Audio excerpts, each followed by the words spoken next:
Do you know the way, brother?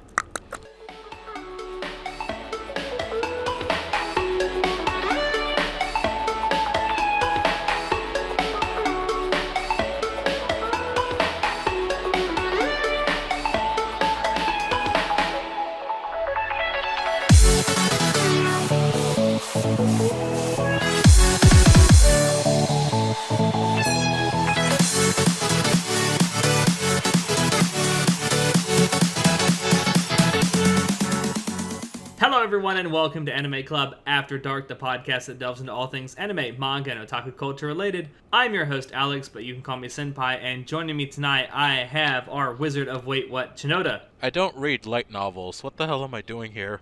That's a really good question. And our Czar of Source Material, John. Hi. Nice.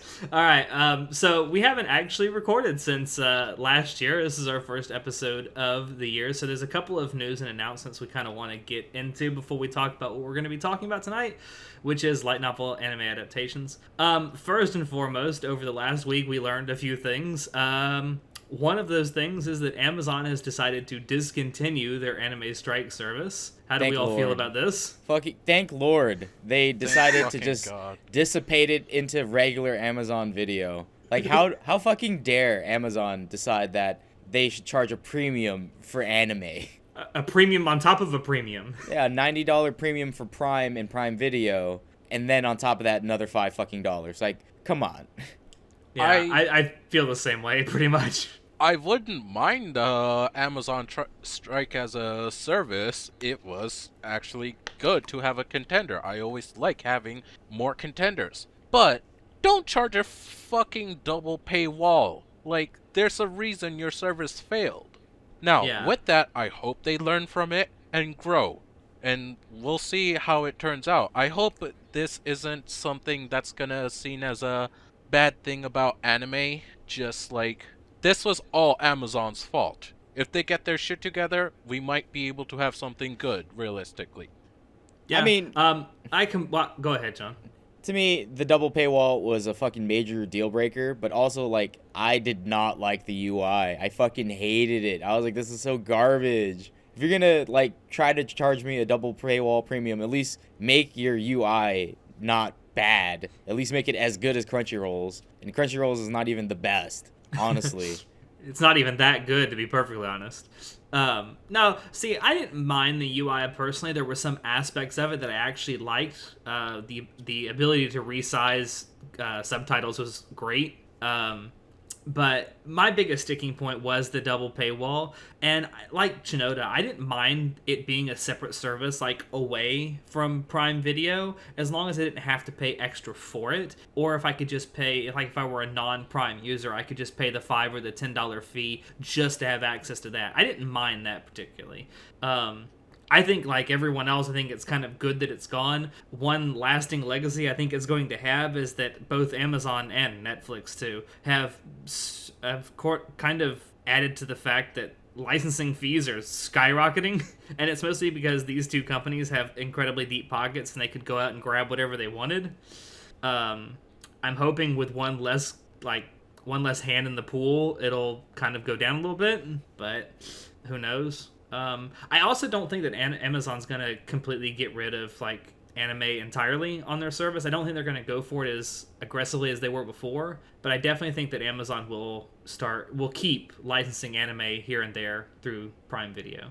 I don't think the service is gone, but I don't think Amazon is completely out of the anime game. My worry is due to the fact that now that strike is gone, they won't have as much incentive to buy up more anime. And I would like to see them having a stake in everything as well and provide the competition, because competition is what drives the market. It's true. It's certainly driven the licensing fees up, that's for sure. Holy shit. God, Crunchyroll has gotten a bunch of stuff this season, and I can't imagine what they had to pay for all of it. All right, well, we'll move on to another point of contention that happened over the last week. We learned that the Monogatari series, particularly Bakemonogatari, is finally, receiving a manga adaptation. I don't know about the two of you. Shinoda, you haven't even seen the Monogatari series, have you? Not a single one. Okay. Well, as someone who has, I can tell you that I'm actually really excited about it. There's not much that we know offhand, except that it is the first volume, or they call it an issue in the press release. The first issue is coming out in the middle of March. Other than that, there's not much that's known. It's gonna follow Bakemonogatari specifically, that we don't know how much. My biggest thing is I'm really hoping that Vofan, who is the illustrator of the light novel series, is actually going to be involved somehow in this manga adaptation. I don't think he will be, but I really hope that he is, because his artwork is absolutely amazing. Other than that, John, do you have anything to say about this? I feel like it's pretty late in the game to have a manga adaptation. I mean, we've already have all the shows, you know, like Bake 1, Bake 2, Kizu, Neko. Was it Suki? Yeah. Is that the other one, Suki? Their second season, which encompasses a lot of novels. It's like, But yeah. I don't understand why they would want a manga adaptation at this point. The novels themselves sell really well. The shows have a cult following. I feel like it's at a good place. I don't feel like a manga adaptation will help them get more customers, you know? Yeah, you may be right. I mean, it's just something that I've personally wanted to see for a long time, and we'll see how it does. I mean, who knows? It might fly off the shelves and they'll do the entire series as a manga. I mean, Maybe. The Monogatari series as a whole sells really well in Japan, so... Alright, well, we'll move on then. So, something else that happened to the last week was one of the big hype shows for the winter season, Violet Evergarden, premiered. Although not everywhere. Netflix picked it up, and in Japan, the Philippines, the UK, Canada, and I think Australia as well, Violet Evergarden is being simulcast. However, that is not the case in the US. One of their lot of biggest people- audiences, mind you. Well, one of the biggest audiences outside of Japan, you're right. And a lot of people in the US are understandably upset by this, and are kind of wondering why. I have a theory, but it kind of fits the facts. I don't know if any of this is true or not, but it does kind of fit the facts. And the fact that Netflix is very secretive when it comes to numbers and licensing agreements and stuff like that means that we'll probably never know why this actually happened. My theory is this. I don't think this has as much to do with Netflix as it does KyoAni. And the only reason I can think that you would not want it simulcast in the US or any one particular region over another is that there's some kind of merchandising or marketing licensing that is interfering with them being able to simulcast it.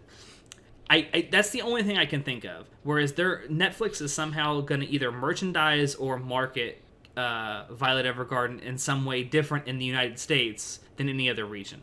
And if KyoAni wants them to do it concurrent with the show, then releasing it all at once kind of goes into a marketing and a merchandising agreement. That's the only thing I can come up with. That's the only theory I have as to why it's simulcasting basically everywhere else but not the United States.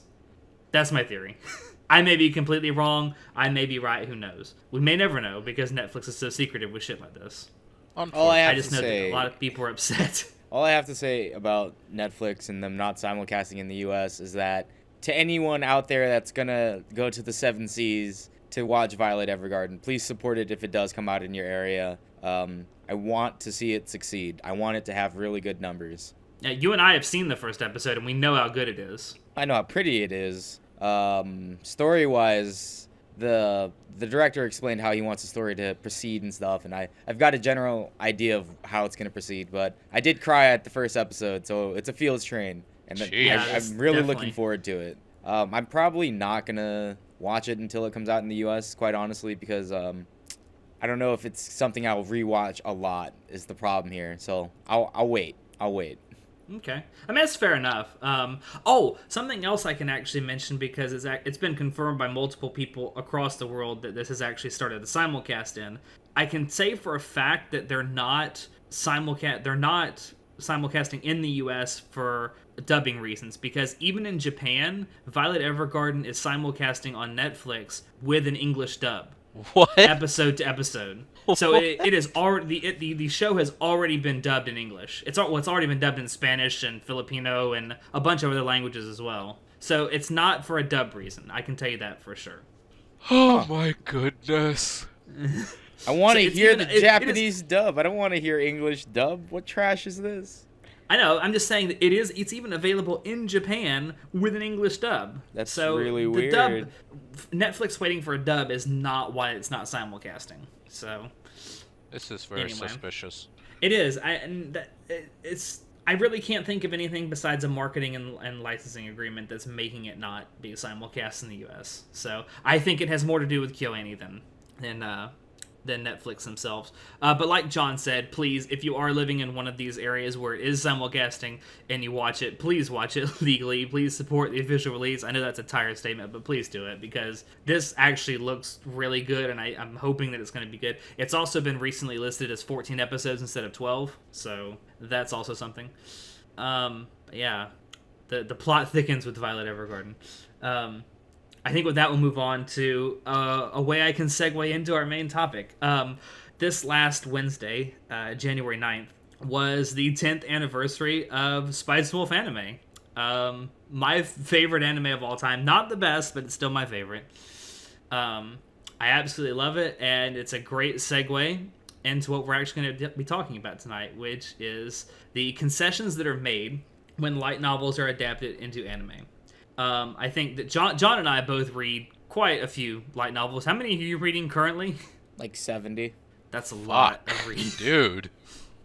Yeah. And Snowder doesn't read any, so we don't know why he's here. No one knows no, I'm why just I'm kidding. anywhere. Well, I just that's a really exist. that's a really good point. Yeah, there are definitely concessions that have to be made when you adapt a light novel. Mostly because they're two different mediums. One is a literature medium, and the other one's a very visual animated medium. So there are things that work in one that won't work in another. So the first one I want to talk about is obviously Spice and Wolf, being that it's the 10th anniversary of the anime. Yeah. Yay! Economics! Who wants to take an economics class with me? I will, seriously, in all honesty, if you actually read all volumes of Spice and Wolf, you will get a better economics education than if you actually took an economics class in college. I'm not kidding about that. That's quite depressing. It's actually, well, it can be. Like, it's good and bad, I guess, perspective. Well, it's amazing because the guy that wrote Spice and Wolf, like every other thing he's written has something to do with economics. Like he wrote World End Economica, Billionaire Girl.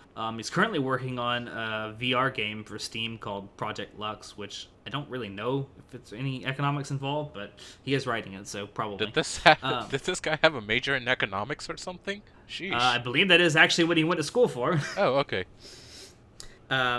Anyway, so with Spice and Wolf being an adaptation of a light novel, there were some concessions that were made.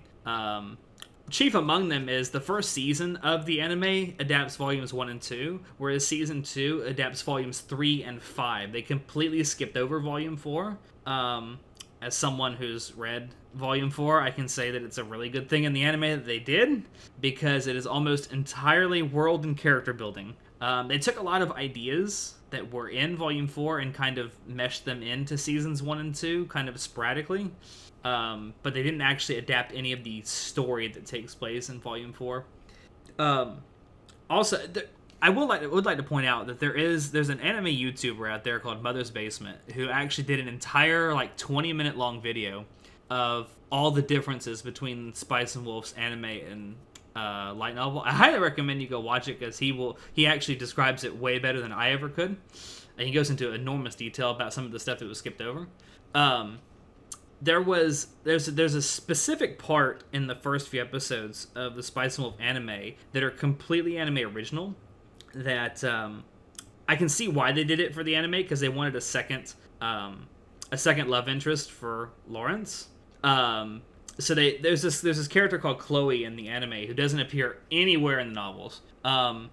In the novels, it's an old friend of his, a guy named I can't remember his name. It starts with a Z. Good lord, thanks memory.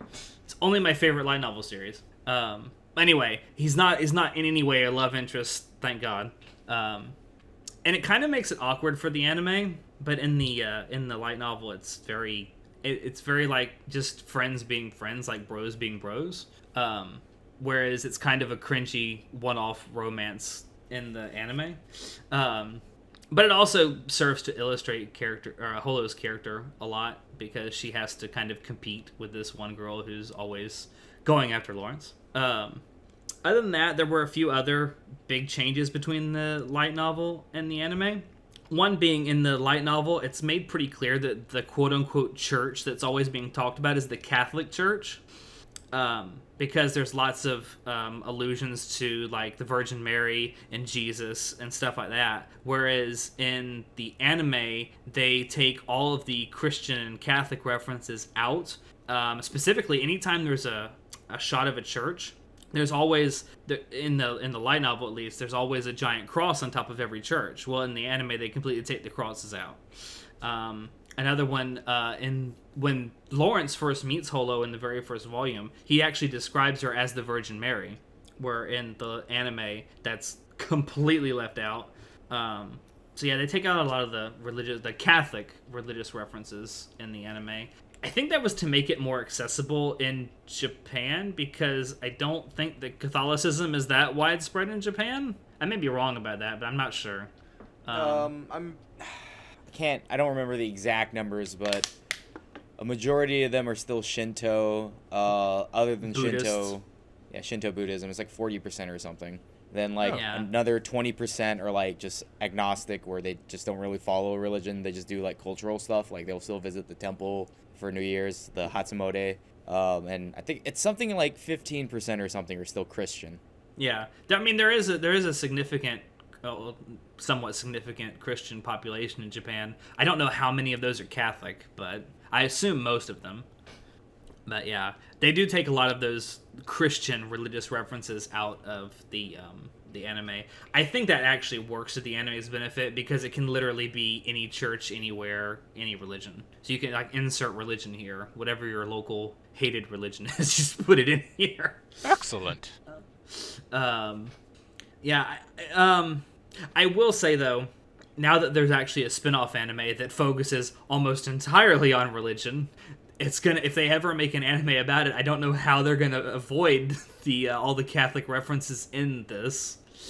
But yeah, she used to read Spice and Wolf. It's pretty good.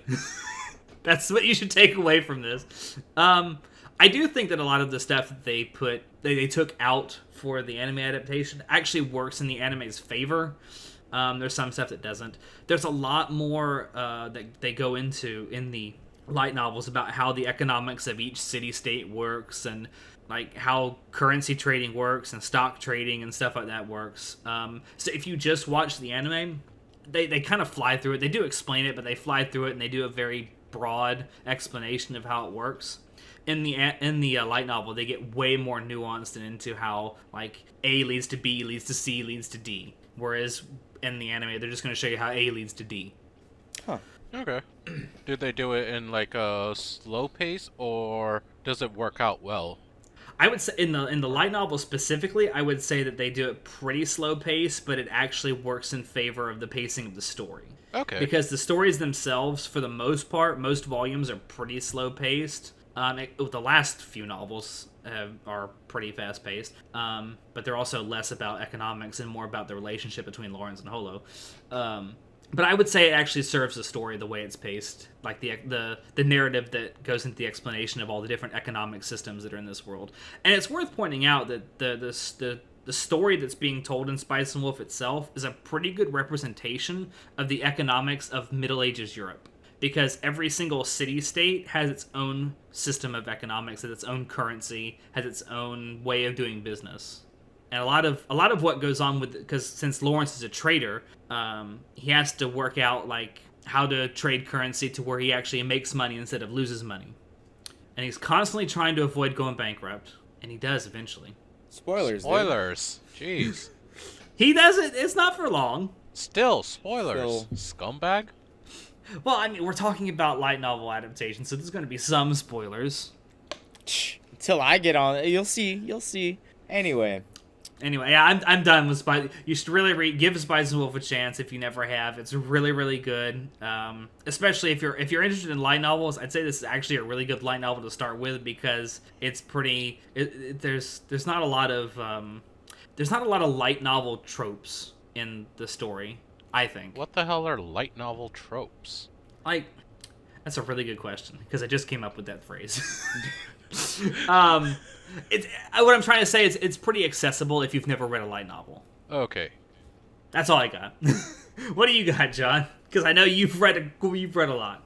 I have a giant list of novels that I've read, light novel, web novel. 300 billion. Basically, yeah. I wanted to talk about something extremely recent, which is Overlord, because season 2 is here, and I watched the first episode, and I'm full of rage because the first half of the season 2 episode is they animate the intermissions that happen between volumes. Like, there's one from volume 7 and another one from volume 9, I believe. But I'm just like, hey, look at these things that you will never fucking cover. Like, what the hell? Like, quit playing me like this. I see you covering shit that's like, a lot of people, like, Ty, for example, he was like, I didn't understand what happened in the first 10 minutes because I don't know who these characters are. I'm like, they still haven't even shown up in the current fucking volume, like, 12. We know nothing about them yet. It's just world building. It's setting up different characters. And except for the very first scene in episode 2, that one happens right after volume 3. I believe it's the first intermission. And it shows you, like, here's this girl with a Rubik's Cube. It's like, and they got it from the Elder Gods, the 6 Elder Gods who created the Slain Theocracy. Just to give you a hint that, oh, look at that. Maybe there are other people. They are here before Momonga. And it's kind of just like, it just hints at that. And then they talk about the guild weapon. The dragon and the adventurer girl talk about the guild weapon. So they know, like, who the gods, the so-called gods are, which are just human players. But obviously, you know, now you know that Momonga isn't the only person that got transported here. So it's like, it sets up a lot of things for the future, which make it even better. But if you just watch the anime, it gives you no context. So you actually have no idea what the fuck is happening. You can kind of just piece it together. Let me ask you something. If you were an anime only watcher, right? Yeah. And what? Because there still hasn't been an episode count announced for this second season. So if it goes to 24 episodes, they could adapt all the way to volume 7 or so, couldn't they? Would they really be likely at the current pace? I'm pretty sure they're just gonna adapt up to volume 6. But in the opening, they have shown things that are in volume 7. So maybe they'll go to 7, 8 if they actually do get 24 episodes, because there's still no count yet. At least last week when I looked, I didn't see a count. There wasn't one this afternoon, so... Okay, so we still don't know the episode count. If it is 24, they can definitely adapt up to volume 8, and it'll follow what I saw in the opening. However, referencing the opening from season 1 of Overlord, they showed volume 4, the Lizard Men, but they never adapted that. So I don't know how reliable it is to guess based on the opening. That's all just subjective. That's true. What I want to talk about, though, is like, I know for sure they're adapting volume 4, because in the manga series, they did have a little thing where Kokutis was like, finally I get to have a scene where I fight. And I was like, all right, well, that's at the end of volume 4. 100% know that's going to happen. And then they also show, like, volume 5 and 6 stuff happening quite a lot in the opening. So I'm really hoping they'll, at least if it is 12 episodes, they'll adapt 3 volumes as well as they did, like, in season 1. I'd say season 1 had a lot more cut out of it. There's a lot of, like, inner monologuing that was missed through Momonga because they just wanted to really focus more on, like, the action sequences, right? There are 3 major action sequences in the entire season 1. The first one being when Ainzul fights the Sunlight Scripture, the second one being when he fights Clementine, and then the third one is when he fights Shaltir. And that's actually how the light novels are. Each volume has a major fight, and it's kind of like the hype scene, you know? So they, of course, to adapt 3 volumes worth of information, they have to dumb down the content. So there's not a lot of actual world building going on. There's not a lot of inner monologuing. And they're just focusing mainly on progressing the main storyline, which is, here's Momonga, he's dropped in a new place, here are his guardians, here are the shitty people in this world who don't know how strong Momonga is, and it just progresses like that. So far, what I've seen from the the first episode of season 2, I definitely think they're going to follow the same path, which could be good or could be bad. Mainly because volume 4 is a lot of world building, like, in the actual volume 4. It's good world building, though. It's really good. It shows you the background and then, like, the economics of, like, people and how Momonga and Ainzul affect everyone, which actually comes into play way later on because You know, it's not centered around just Momonga. It's also centered around his guardians. It's centered around other characters in the entire series. Like there's the other mithril ranked teams. There's the kingdoms that they affect, and like the first conquest that they'll have will be the lizardmen in this lizardmen village. So in the volume, the first 3/4 of the novel, volume 4, actually just center around all the lizard folk and like their villages and how they try to band together. Because if you've seen the first episode of Overlord season 2, you see the Death Head just roll up and said, "We're gonna fucking murder you guys." So now it's like, what the fuck just happened? They need to get together and like fight off the major evil. So that's how I feel it's gonna go. I don't necessarily think it's gonna be a bad thing.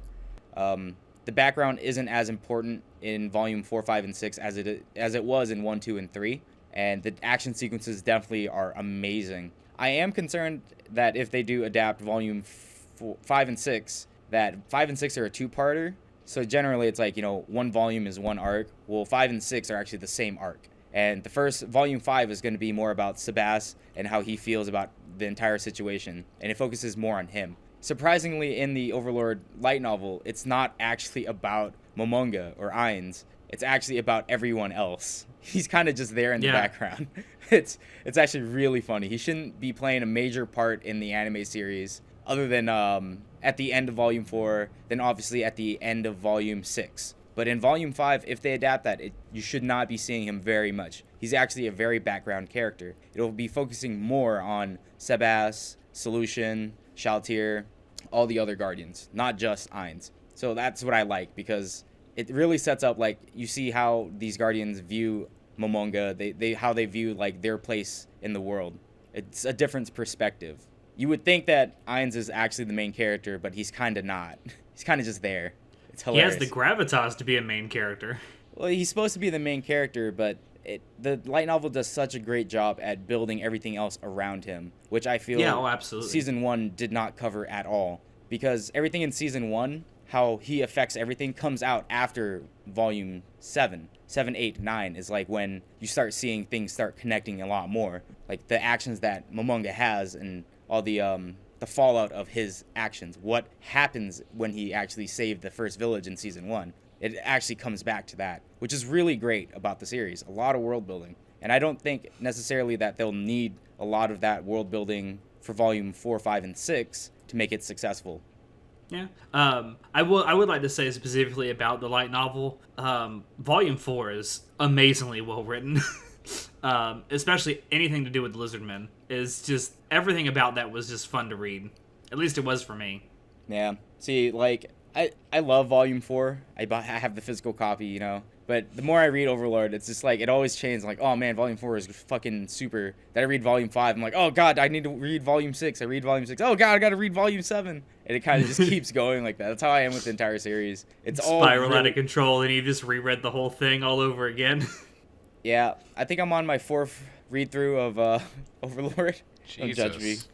That's just... It's really good. I just started reading the light novel myself. I just got through Volume 4, and it's something. I mean, just, it's so well written.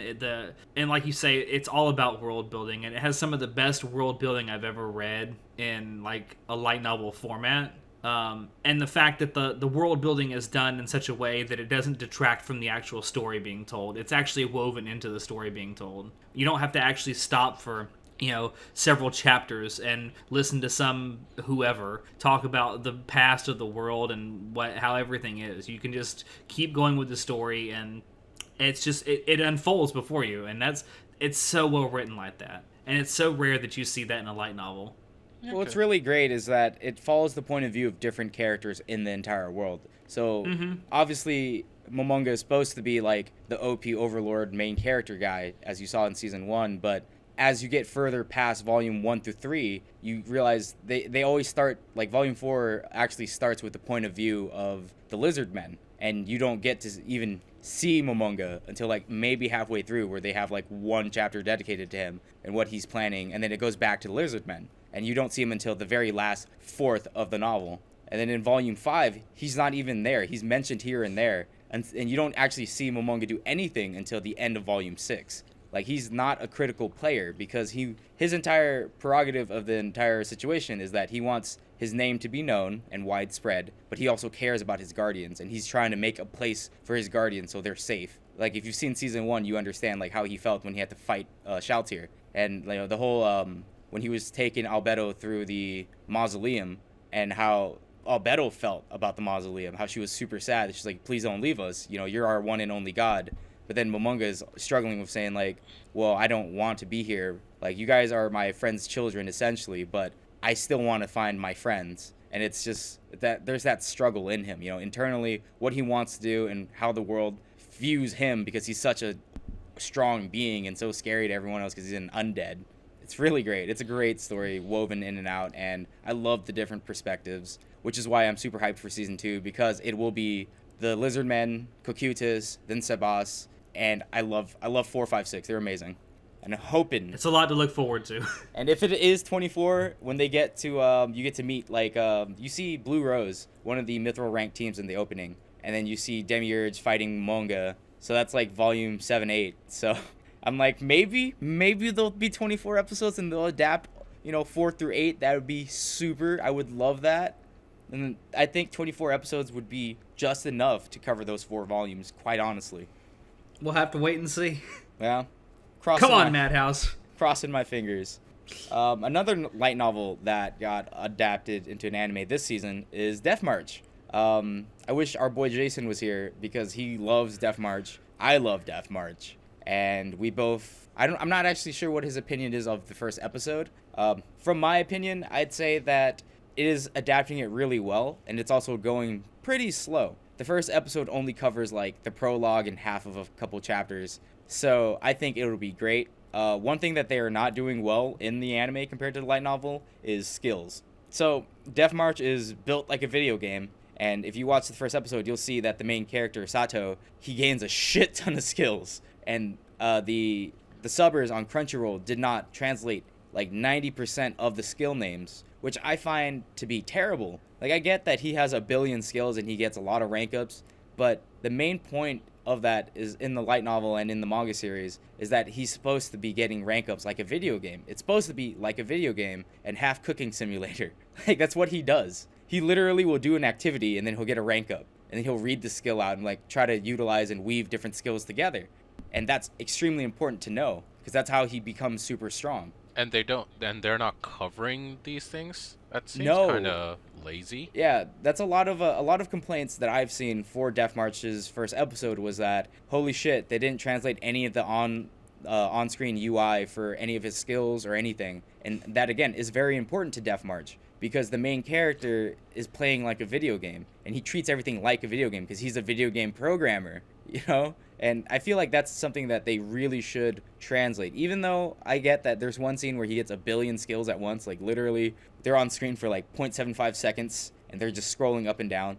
I don't expect him to translate that, but at least when he pulls up the UI, translate that stuff, right? Or when he gets a new skill rank up, translate that. Because it really plays into Sato's character of how he views everything like a programmer is. He's a video game person, so he understands how he can weave skills together and how to create new skills to make it work better for him in the environment. That's something that I don't think they're doing very well.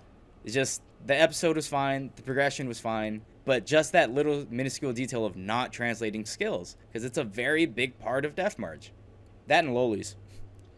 Oh my god. I've heard about the lolis. It's hilarious. So I've seen the lolis. They're cute. the main character guy even says in the first episode, like in the first 10 minutes, I'm not a lolicon. And he's not.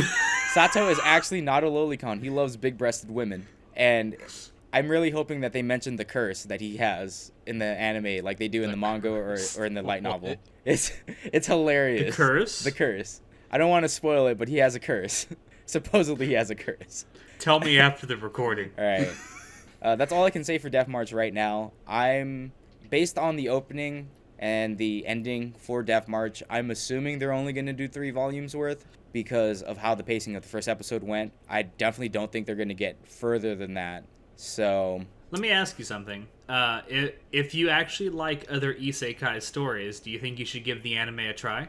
Yeah, if you like isekai, I'm surprised you haven't even started reading Death March because it's one of the more popular isekai novels. Quite honestly, it's pretty up there Gotten with burned like. out with isekai recently. Well, it's like Don't blame you. as a manga and a light novel series, Death March has always been up there ever since it released because everyone loves the story because it's a video game simulator with a dude who just loves to cook and literally just levels up. Like he'll pick up a flute and just blow on it, and it's like you've acquired the flute skill. Then he'll play the flute. Yeah. Okay, this sounds pretty hilarious. I'll check So it what out. happens when he has sex? I don't want God. to ruin anything. Wait, is So- that really a thing? All I'm saying is, if you like Death March, the anime, definitely check out the web novel or the light novel. I personally like the web novel more than the light novel. That's just because the officially translated light novel is translated pretty poorly, to say the least. Well, you can't blame the story for that. I can't, and I like reading the web novel that's fan translated. It's just better. It flows better. It's obviously not as clean as the light novel, but I think the web novel is better than light novel. Can I just say that some of these like translation companies really need to hire some of these fan translators because a lot of them are better than the official translators. There I was will a group most that did that. definitely agree with I honestly don't remember their name. There was there were fan translators that became an official group or something.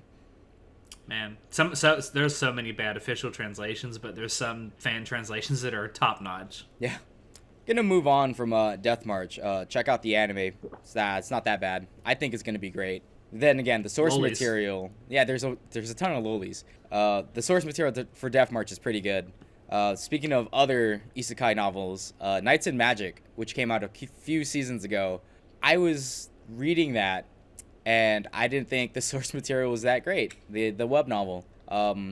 How they translated that into the anime, they skipped a bunch of world building again and character building. Actually, the two main That brother and montage sister they did. characters. Yeah, it's like they condensed one entire volume into like 10 minutes. The montage. Oh my god! And I'm just like, you don't even know why they love the main character, like the brother and sister combo, why they it's even a Cultic respect- 9 all over again. And I was Oh, just God. like, Jesus fucking Christ, like you don't understand why they like him, and you don't understand anything else. And all it was like, look at this pretty boy girl. He looks like a girl, and everyone loves him, and also he loves robots. And that's exactly how the anime seriously went. what they gave, That's which like was all it hilarious. But Which I finished watching Knights and Magic, and I loved it because I love mecha battles, and that's all it really was. Like, it was over grossly that compared to anything else. However, comparing the web novel that I was reading of it, there wasn't very much other world building, quite honestly. Like, other than skipping that first volume where they condense everything, they don't leave out that much critical information because there's not that much critical information in the actual novel series. It's literally just, look at this overpowered dude. He loves mechs. He makes a crazy mech. He goes fights other crazy mechs. That's literally the entire story. That's it. That's all I had to say. Source Wow, material so wasn't it's that like- great. Anime wasn't that much better. But overall, I didn't hate it because, again, I love the giant mech battles. I just thought it was fun. Mech whore. I just like mecha, damn. And then to discuss about another terrible adaptation and terrible source material, Oh, another isekai. another isekai Smartphone. If anyone ever saw that Oh, a couple God. seasons ago, I know a lot of people did not like the anime, and I am here to tell you the source material was not even that great. There's not a lot of great battle scenes in Isekai Smartphone, but honestly, to me, they were the highlight of the novel, and they just did not translate that well at all. And every time they did like a intermission scene where it's like A to B, going from A to B scene, they would add like something that happens in the novel into a little like just still intermission card. And I was like, this is a quarter of the end of that novel where he does that thing, and you guys just consolidated it to just one little card thing with like 3 sound effects. And it's like, you're not even covering most of the novel, and you dare consolidate things like this. Though, to be fair, the source material is not that great anyway. Like, Isekai Smartphone to me was just a fun read, like something that I was just turning my brain off, like, haha, Isekai Smartphone, he's how God treats him and stuff. It's hilarious. Like, that's all I cared about. The anime itself was not that much better. I actually would say avoid the anime, just read the novel if you are interested in it. Going back to Knights and Magic, I'd say watch it or read it. Either one works. But Isekai Smartphone, I would definitely say read, because the anime adaptation did not go very well. Okay, then. yeah. Is that it? Yeah, You done? that's it. Oh, all right. Well, before we wrap up here, let me ask you something. Since you read so much, what are some light novels you're reading right now that you actually like?